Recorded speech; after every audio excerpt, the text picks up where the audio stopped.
In 1940, as Nazi Germany swept across Europe with terrifying speed, American military planners faced an uncomfortable truth they rarely discussed publicly. The United States Army was not prepared for modern warfare.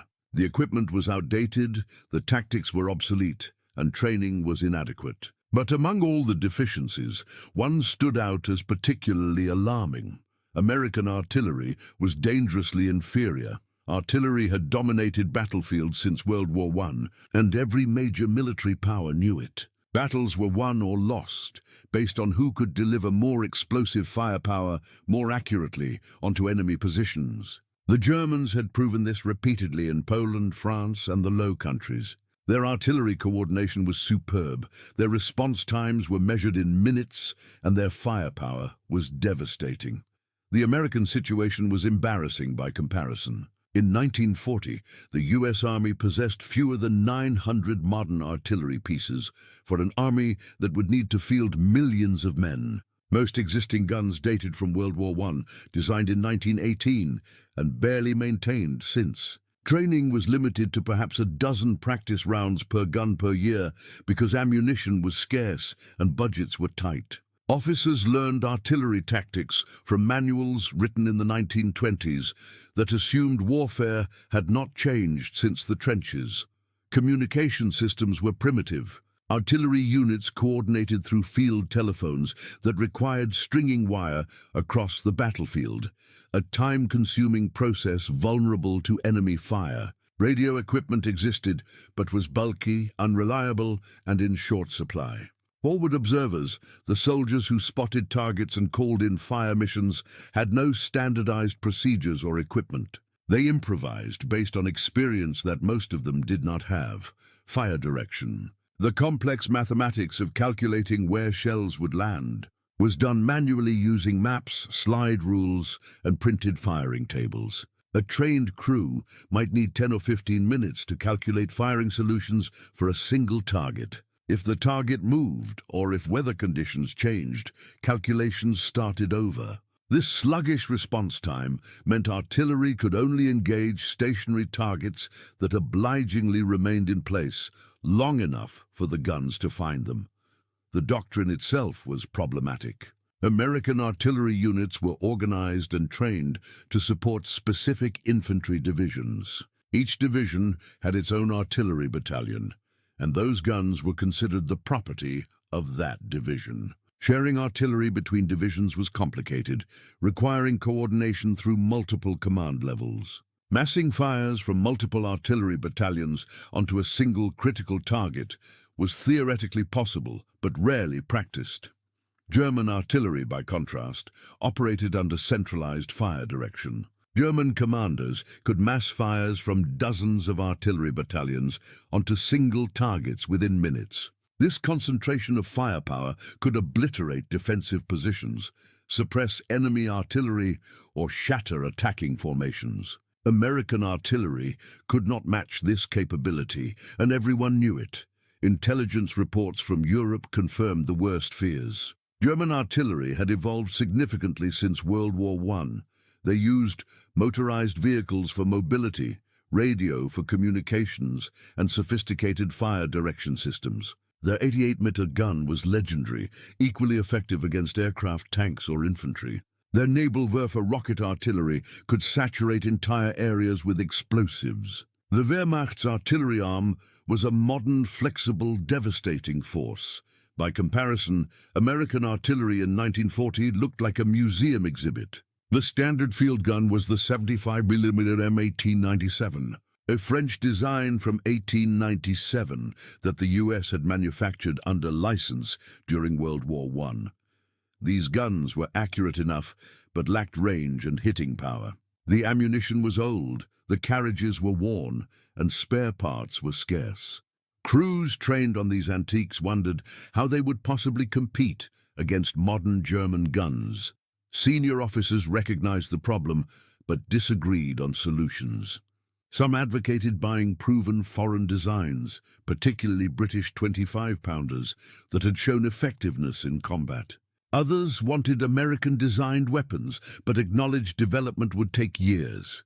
Everyone agreed that whatever solution was chosen needed to be implemented quickly because war was coming, and artillery inferiority would cost American lives. What nobody anticipated was that the solution would come not from developing better guns, though that happened, but from revolutionizing how artillery was used. The transformation would be so complete that American artillery would evolve from embarrassingly weak in 1940 to arguably the most effective artillery system in the world by 1944.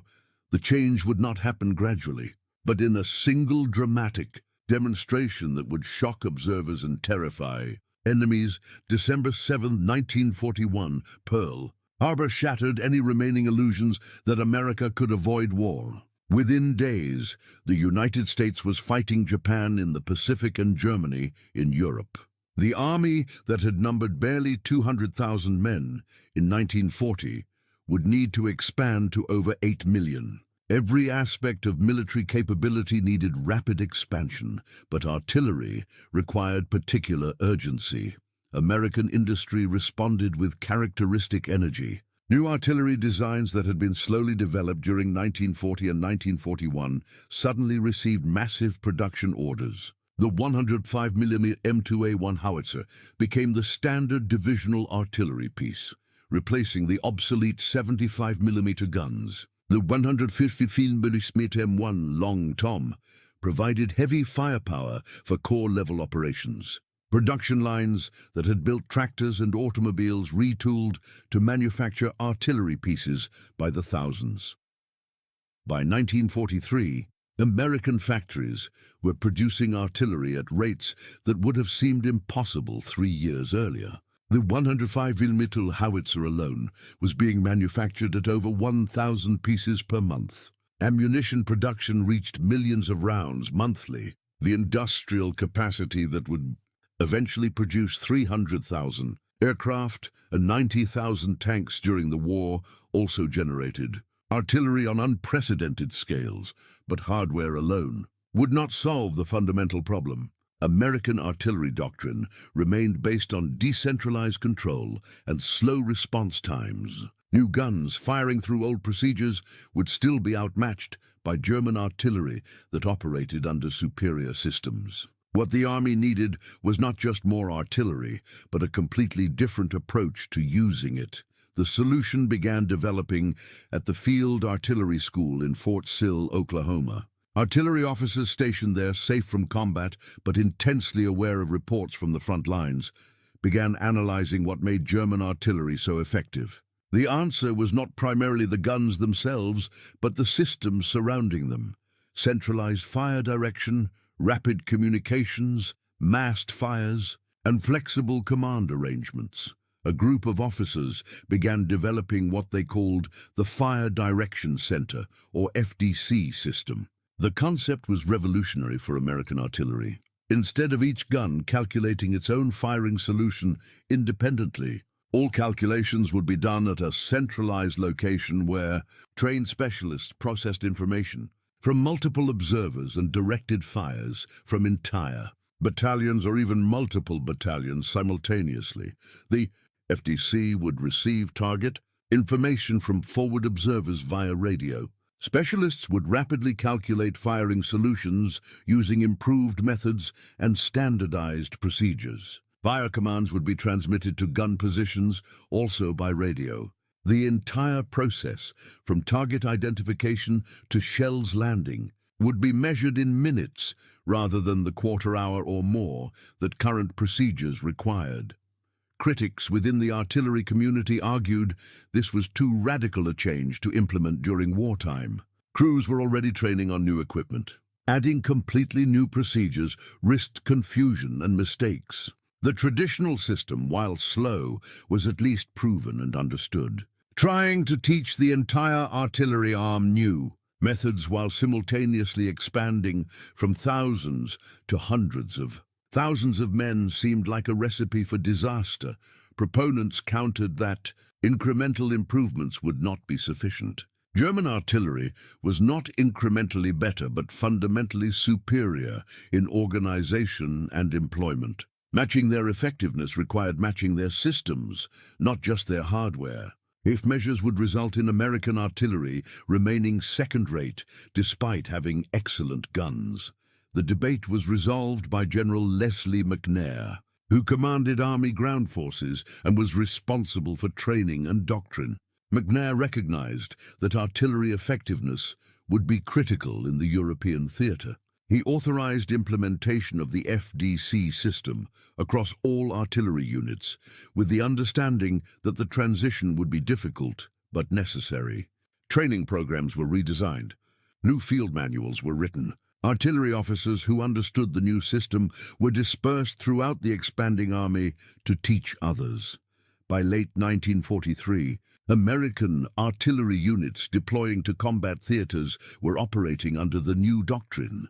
They had modern guns, abundant ammunition, reliable radio communications, and centralized fire direction. On paper, they were now equal or superior to any artillery force in the world.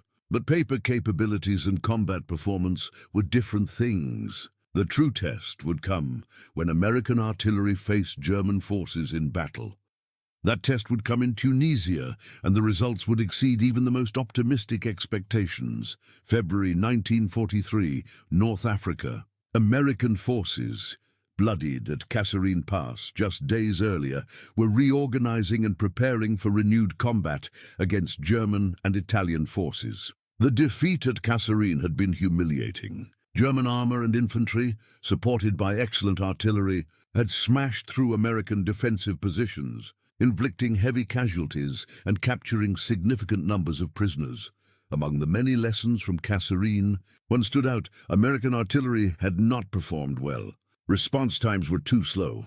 Communications failed repeatedly. Coordination between artillery battalions was poor. German artillery, by contrast, had demonstrated the devastating effectiveness that intelligence reports had warned about. American gunners knew they needed to perform better. But the question was whether the new systems being implemented would actually work under combat conditions. The opportunity to find out came at a place called El Guetar in March 1943. American forces, now under improved leadership and employing revised tactics, established defensive positions blocking German advances. Intelligence indicated a major German attack was imminent, and artillery would be crucial in defeating it. Artillery battalions positioned their guns and established fire direction centers according to the new doctrine. Forward observers moved to positions where they could see approaching enemy forces. Radio networks were tested and confirmed operational. Fire plans were prepared, mapping defensive fires across the likely avenues of German advance. For the first time, American artillery was implementing the centralized fire direction system in actual combat. March 23, 1943. Dawn. German forces launched their attack, led by elements of the 10th Panzer Division. Tanks and mechanized infantry advanced across terrain that American observers were watching intently. The forward observers identified targets and radioed information to fire direction centers. The real test of the new system was about to begin. What happened next surprised everyone, including the American artillery crews themselves. The fire direction centers processed target information with startling speed. Calculations that once required 10 minutes were completed in 2. Fire commands went to gun batteries via radio, and within moments, shells were in the air. The first German tanks were engaged by artillery fire less than 3 minutes after being spotted. But more impressive than speed was coordination. The FDC system allowed multiple artillery battalions to engage the same target simultaneously without interfering with each other. German tanks found themselves under concentrated fire from dozens of guns positioned miles apart, but firing as though controlled by a single mind. The volume of exploding shells was overwhelming. German forces pressed their attack, but American artillery adjusted fires with a flexibility that German commanders had not anticipated. As tanks maneuvered to avoid concentrations, forward observers called in corrections and new targets. The FDC system processed these changes almost instantly. Shells followed German movements, maintaining pressure and inflicting steady losses. What should have been a powerful armored thrust was being systematically dismantled by artillery fire. The German attack continued for hours, but the outcome was increasingly clear. American artillery was not only matching German capabilities, but exceeding them. The response times were faster, the volume of fire was heavier, the accuracy was excellent, and the ability to mass fires from multiple battalions onto critical targets was proving decisive.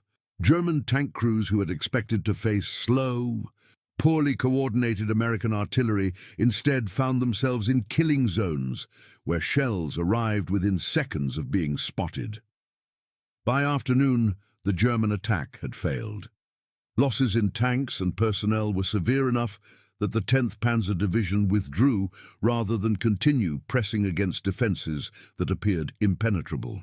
American forces had held their positions, and artillery had been the decisive factor.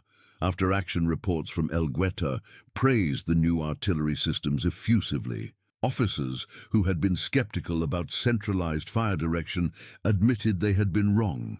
The FDC system worked exactly as promised. Forward observers reported they could call in fire missions and have shells landing on target faster than they had thought possible. Gun crews noted that firing direction from FDCs was clear, accurate and timely. Most significantly, German prisoners captured after the battle expressed shock at American artillery performance. They had expected slow, weak American fire support based on earlier encounters. Instead, they had experienced concentrated, responsive, devastating artillery that had shattered their attack. The psychological impact on German forces was notable. American artillery had gained respect. El Gueta was the proof of concept, but it was only the beginning. As more American units deployed to Europe and more artillery battalions implemented the FDC system, the true potential would become apparent. The day would come when American artillery would demonstrate capabilities that would shock not just enemies, but allies and neutral observers as well. July 1943. American and British forces invaded Sicily, the first step toward invading mainland Italy. The campaign provided opportunities to further refine artillery tactics under varied combat conditions. American artillery battalions, now confident in the FDC system, began exploring what else was possible. One innovation that emerged was the Time on Target, or TOT mission. Traditional artillery fire missions arrived sequentially as each battery calculated firing solutions and fired in turn. This gave targets warning as the first shells landed, allowing them to take cover before the full weight of fire arrived. Artillery officers realized that with centralized fire direction, it was possible to coordinate fires so that shells from multiple batteries all arrived on target simultaneously. The calculations required were complex. Shells from distant batteries took longer to reach targets than shells from closer batteries. If all shells were to arrive together, distant batteries needed to fire first, closer batteries later, with timing calculated precisely. This required knowing exact positions of all guns, exact distance to targets, and precise calculations of flight times. The FDC system made this possible. The first time on target missions in Sicily were revelatory. German and Italian positions would be under observation with no indication of incoming fire. Then, without warning, dozens of shells would impact simultaneously across the entire target area. There was no preliminary fire to prompt taking cover, no gradual build-up allowing movement to safer positions. One moment there was peace, the next moment there was explosive chaos. The psychological effect was tremendous. Soldiers who survived TOT missions reported they were more terrifying than conventional artillery fire, specifically because there was no warning. The sudden, complete destruction was devastating to morale. Units that took casualties from TOT missions often became unreliable for hours or days afterward, as soldiers remained traumatized by the experience. American artillery also refined techniques for massing fires. Using the FDC system, artillery battalions from different divisions could rapidly coordinate to engage single targets. This was not supposed to be possible under traditional doctrine, where artillery belonged to specific divisions. But the flexible command arrangements and rapid communications of the new system made cross-divisional fires routine. A German strongpoint that might have withstood fire from one artillery battalion found itself engaged by 4 or 5 battalions simultaneously. The concentration of explosive power was overwhelming. Defensive positions that had been designed to withstand normal artillery simply disintegrated under massed fires. German forces discovered that positions they had considered safe were vulnerable when American artillery concentrated its attention. Forward observers also improved their techniques. Initially, observers operated independently, calling fires based on what they could see from their positions. In Sicily, observers began coordinating with each other, sharing target information and ensuring efficient distribution of fire missions. This prevented duplication, where multiple observers called fires on the same target, while other targets went unengaged. The integration of air observation began in Sicily as well. Small aircraft, initially artillery spotting planes called grasshoppers, provided aerial observation that complemented ground observers. These aircraft could see targets beyond ground observers' view, particularly enemy artillery positions hidden behind ridges or in forests. Coordinating air and ground observers with FDC created three-dimensional battlefield awareness that German forces could not match. By the end of the Sicily campaign, American artillery had evolved from the weak, slow force of 1940 into something genuinely formidable. The guns were excellent, the ammunition was abundant, the communications were reliable, the doctrine was sound, and the crews were increasingly confident in their capabilities. The only thing lacking was a really dramatic demonstration of what this system could achieve. That demonstration would come in France, and it would shock the world. June 6, 1944. D-Day. American forces stormed ashore on Utah and Omaha beaches, beginning the liberation of Western Europe. Artillery support for the invasion came initially from naval guns, but within days, artillery battalions were ashore and operational. The Normandy campaign would provide the ultimate test of American artillery systems. The terrain of Normandy was challenging for artillery. The bocage, a landscape of small fields enclosed by thick hedgerows and earthen banks, limited observation and mobility. German forces used this terrain expertly, establishing defensive positions that were difficult to see and harder to attack. Traditional warfare favored defenders in bocage country, and German forces had months to prepare positions.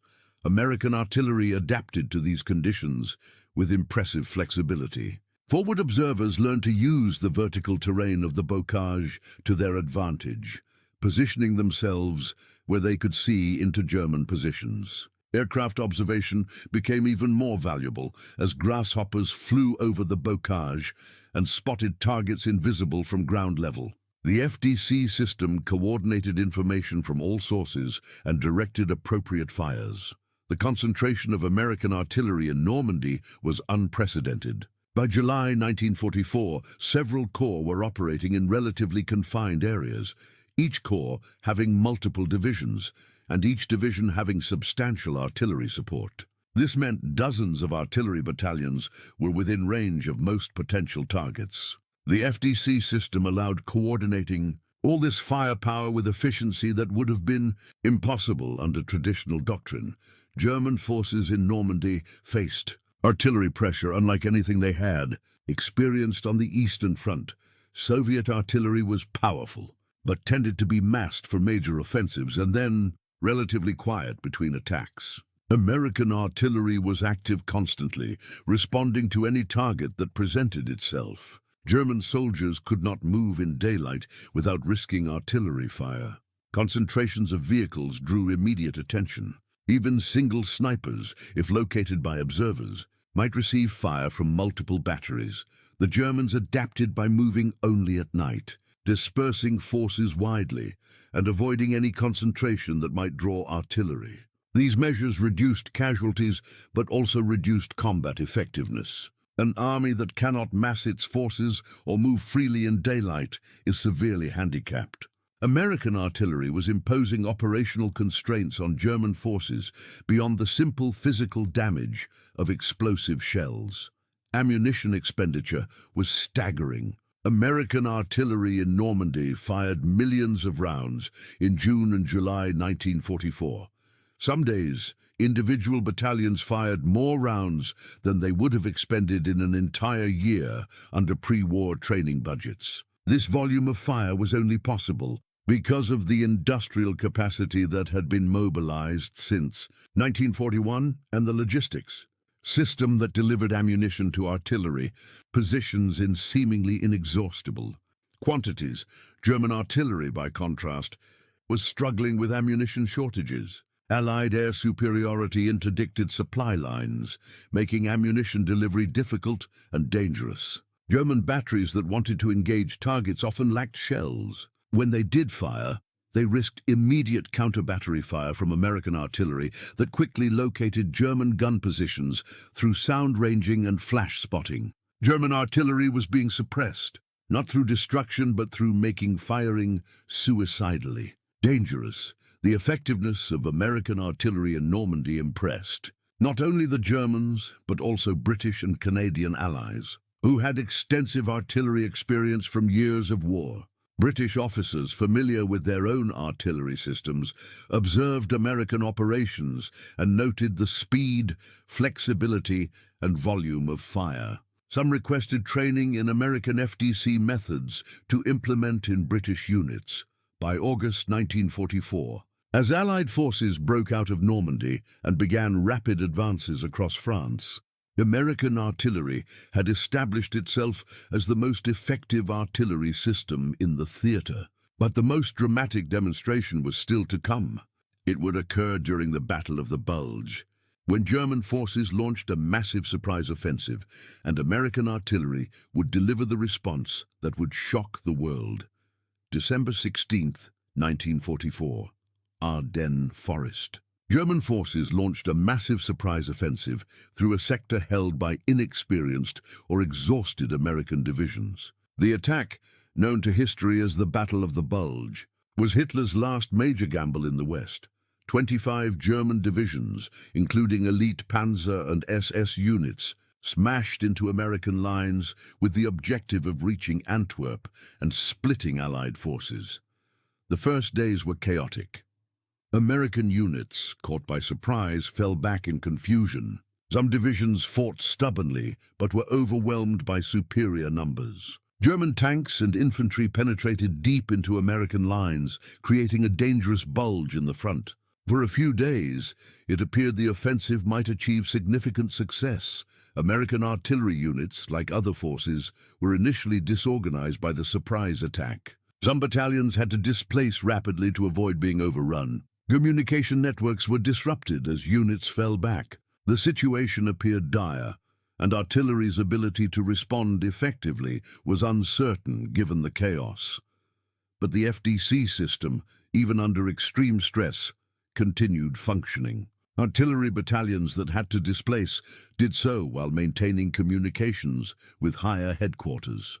Fire direction centers that had to relocate re-established operations within hours. Forward observers, even when cut off from friendly infantry, continued calling in fire missions via radio. The system was proving resilient under the worst possible conditions. As the initial shock wore off and American forces stabilized defensive lines, artillery began demonstrating its value. German advances, which had been rapid in the first days when they faced scattered resistance, slowed dramatically when they encountered organized defenses backed by concentrated artillery. The same tactics that had worked in Normandy, massing fires from multiple battalions onto critical targets, worked equally well in the Ardennes. German commanders had hoped that winter weather would ground Allied aircraft, negating the air superiority that had hampered German operations throughout 1944. This hope was partially realized as clouds and snow did indeed limit air operations. But the Germans had not adequately considered that American artillery did not depend on air support. Artillery could operate in any weather, and in the Bulge, it became the primary means of delivering firepower. The town of Bastogne became a focal point of the battle. The 101st Airborne Division, encircled by German forces, held the town against repeated attacks. Artillery support was crucial to their defense. Artillery battalions, even when surrounded, continued firing in support of infantry positions. Fire direction centers, operating from cellars and bunkers, coordinated fires that broke up German attacks before they could overwhelm defenses. On December 23rd, the weather cleared briefly, allowing massive American artillery concentrations to be brought to bear. The number of artillery battalions that could coordinate fires through the FDC system had grown to scales unprecedented in warfare. Corps and Army artillery could be massed to support divisions under pressure. Dozens of battalions, hundreds of guns, thousands of shells could be directed onto relatively small target areas. German forces attacking toward Bastogne found themselves under artillery fire that defied belief. Shells arrived continuously, in volumes that seemed impossible. Every movement drew fire.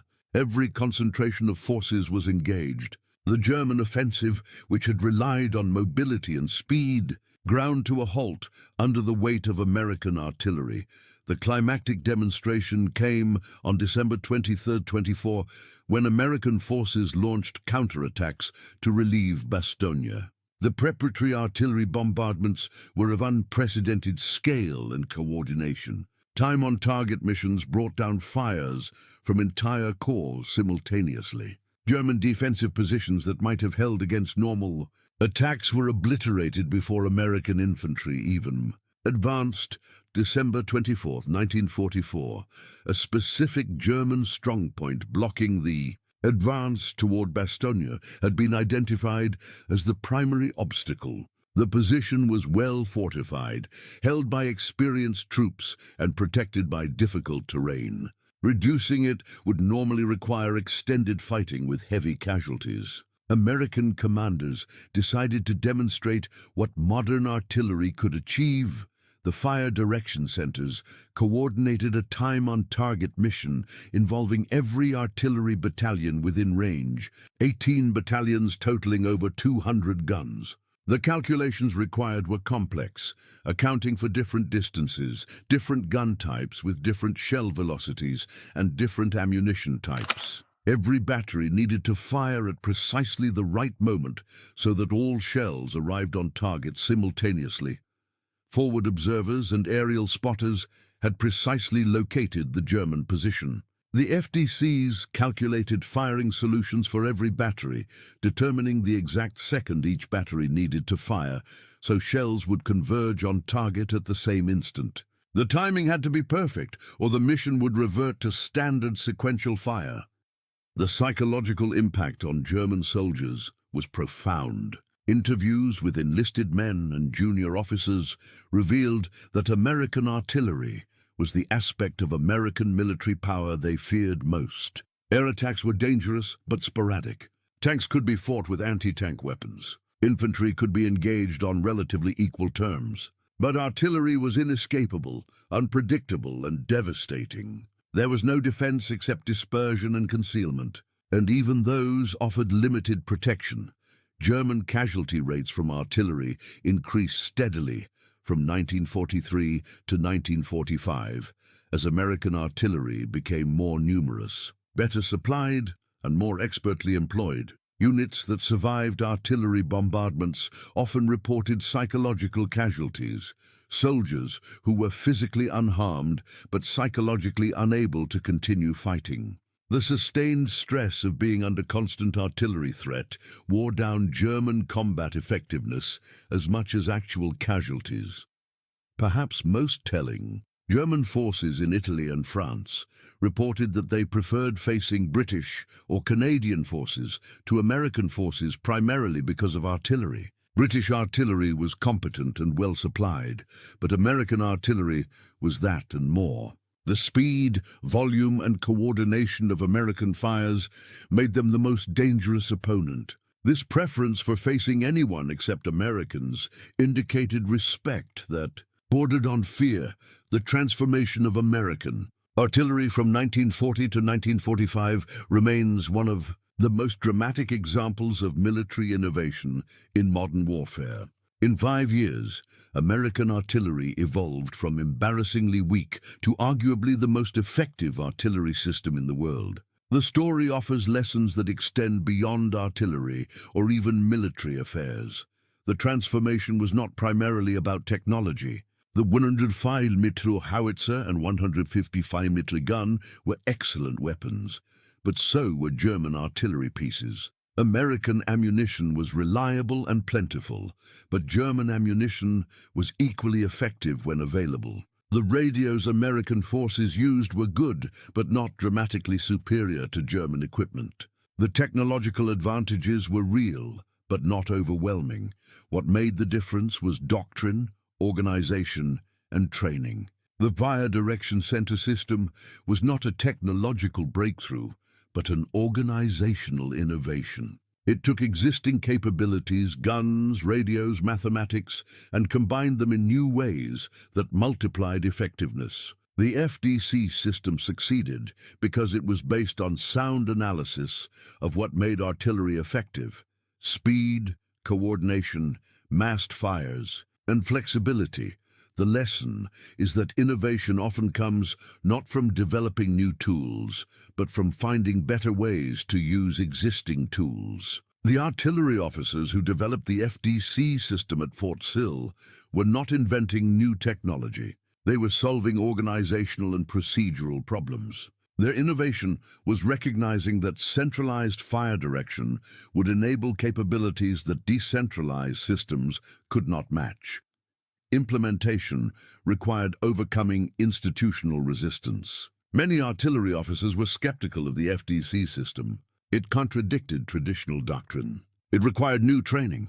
It demanded new skills from crews. The natural bureaucratic response to such proposals is rejection, because change is risky and difficult. What allowed the FDC system to succeed was leadership willing to mandate change, even when it was unpopular. The speed of transformation is also notable. From initial concept to full implementation across an army of millions took less than 3 years. This rapid adoption was possible because of wartime urgency and because the system proved itself in combat. Once El Ghatair and other early tests demonstrated effectiveness, resistance crumbled. Success convinced skeptics more effectively than any argument could have. Post-war American artillery doctrine based on the FDC system became the model that other nations studied and often adopted. NATO standardization of artillery procedures was heavily influenced by American methods. Even former enemies, including Germany and Japan, incorporated elements of American artillery doctrine when rebuilding their militaries. The innovation that shocked the world became the standard against which artillery effectiveness was measured. Permanent legacy. Principles developed by anonymous American artillerymen remain fundamental in modern warfare. Their silent revolution changed conflict forever. From the training fields of Oklahoma to the frozen valleys of Belgium, from research laboratories to front lines, American artillery went from weak to dominant. It was a transformation that defined the outcome of history's greatest war, and the world would never be the same.